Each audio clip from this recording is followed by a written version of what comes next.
Les participants aux travaux de la 12e conférence diplomatique ont rappelé les grands événements qui ont marqué la scène africaine et internationale où la République démocratique du Congo, en tant que pays solution, est appelée à jouer son rôle pour aussi inciter les investissements directs étrangers à exploiter certains secteurs porteurs de croissance et créateurs d'emplois au pays.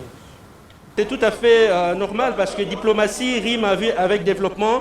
Et qui dit développement dit bien-être de la population. Donc on est là pour contribuer au bien-être de la population au travers les développements, parce qu'on est là pour défendre l'image de notre pays et attirer les investisseurs étrangers. Nous devons vendre l'attractivité de la RDC et c'est ce qu'on va faire. Donc ce message, c'est pertinent d'ailleurs ce message-là, et je trouve que ça vient à propos.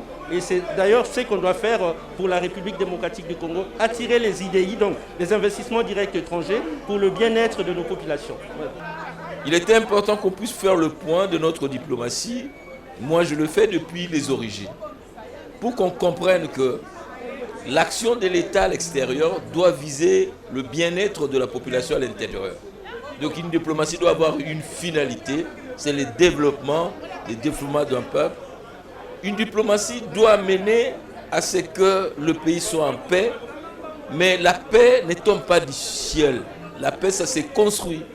Il faut avoir un État qui assume tous ses attributs, notamment de défense, un État qui fixe les objectifs en termes de développement, en termes d'investissement, un État qui sait qu'il doit être un espace pertinent, un bassin de développement industriel avec des ressources exceptionnelles, un État qui est une puissance culturelle, une puissance écologique et un État qui est capable, n'est-ce pas, de s'affirmer non plus comme un trou noir, comme un sujet, comme un objet, mais comme un sujet international.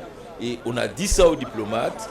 Maintenant, après les avoir armés mentalement, il faut maintenant articuler l'architecture centrale, il faut leur donner des moyens et il faut donner des instruments de suivi.